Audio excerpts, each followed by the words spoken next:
I trusted him completely, and his infidelity destroyed everything. I always thought I knew Jason. Every smile, every word, every small gesture felt real.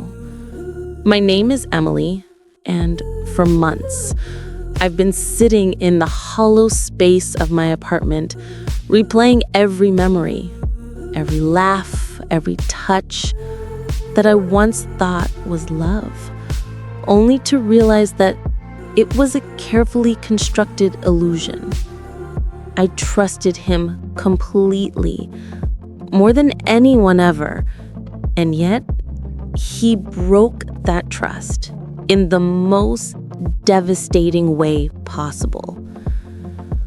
We met when I was 25, fresh out of college, full of hope and dreams about the kind of love I wanted to find. Jason had this effortless charm, the kind of smile that made people feel like they mattered. From the very first moment, I felt a connection I had never experienced before. He understood me, listened to me, and somehow made the chaos of my thoughts feel calm.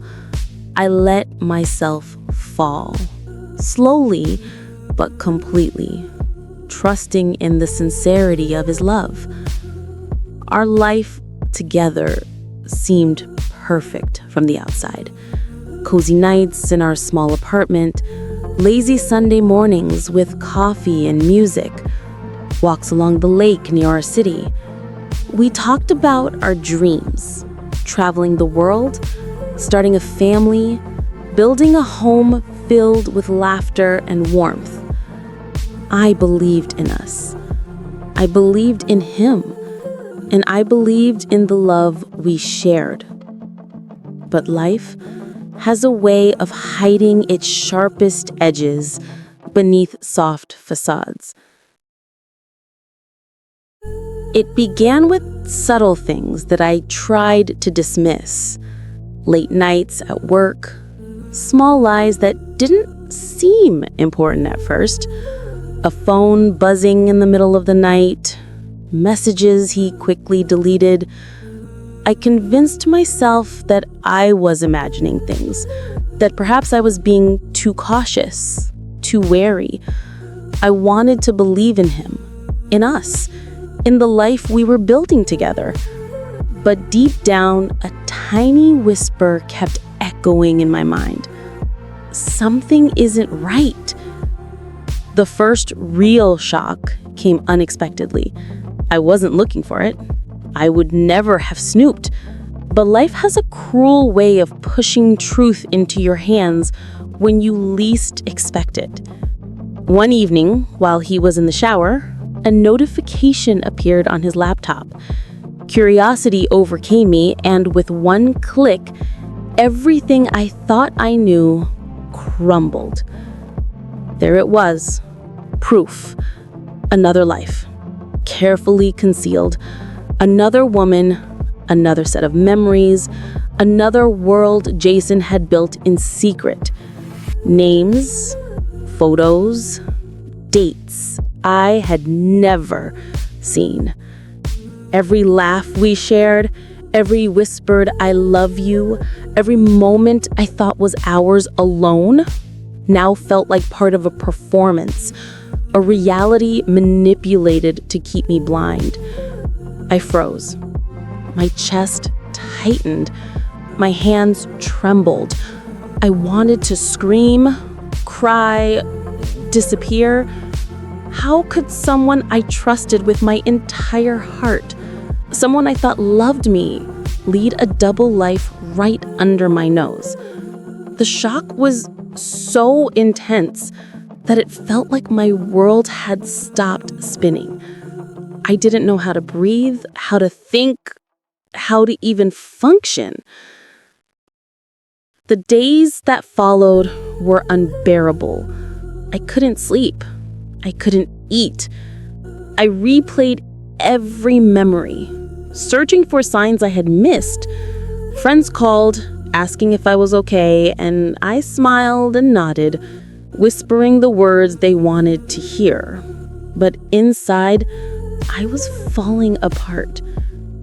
The betrayal wasn't just emotional, it was existential.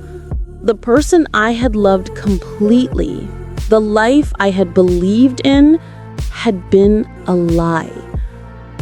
I remember sitting on our couch for hours, staring at the empty room, tracing memories in my mind. The nights we had stayed up talking about nothing and everything, the mornings we had cooked breakfast together, the quiet Sunday afternoons curled up with books and coffee. It all seemed tainted now. The reality was unbearable. Jason had deceived me, not just once, but for months, perhaps years, and I had loved him without knowing. Eventually, I knew I had to confront him. I had to hear it from him, to face the truth, to try to make sense of the chaos he had created. Sitting across from him at the kitchen table, sunlight spilling across the counter, I tried to steady my shaking hands. My voice cracked when I asked, "Jason, who is she? How long has this been going on?" He looked at me, his eyes filled with a mixture of guilt and fear. He didn't deny it. He confessed. He told me about her, about the life he had hidden from me, about how he had never meant to hurt me. He claimed he loved me, that I was the one he truly cared for, but the words sounded hollow, meaningless in the face of the betrayal. How could the man I thought I knew coexist with the one who had been living a secret life right under my nose? The confrontation didn't bring relief. It only deepened the pain, turning heartbreak into something heavier, almost suffocating. I cried for hours, alone in our apartment, listening to the silence that once felt comforting. Every corner, every object, every memory felt contaminated by deceit. The love I poured into him seemed wasted. The life I had built around him felt like a fragile illusion, shattered beyond repair. I tried to make sense of it. I wanted to find a reason, an explanation that could make the betrayal bearable. But there was none. There was only the harsh reality that someone I trusted completely had chosen to live a lie, and I had been a willing participant in his deception. I had given my love freely, without suspicion, and he repaid it with secrecy and betrayal. Days turned into weeks. I wandered through life like a ghost, going through the motions at work, barely speaking to friends, barely eating.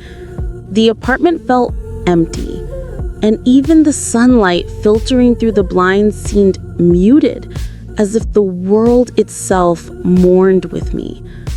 I kept replaying every memory, every conversation, every laugh, trying to pinpoint when the cracks began, when the first hint of deceit had appeared. But it was impossible. He had been perfect, and that perfection was a lie. I began to understand a truth I had been avoiding, that love, no matter how deep, could not protect me from betrayal. That trust, no matter how strong, could be broken. And that heartbreak could exist in a way so profound, so consuming, that it seemed impossible to survive. I didn't want to leave. Part of me still loved him, still wanted to believe in the man I had met, the man I had trusted. But another part of me, the part that refused to be destroyed entirely, knew I couldn't stay. I couldn't continue to live in a world where every memory was a lie, where every touch had a hidden truth, where every word he said carried the weight of deceit. And so I left. Not with anger, not with shouting, not with revenge. I left quietly, carrying only the fragments of myself that he hadn't broken.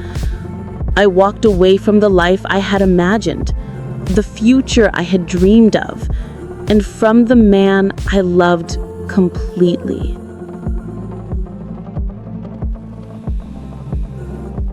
The days after leaving were unbearable. I moved into a small apartment, trying to rebuild myself piece by piece. I cried.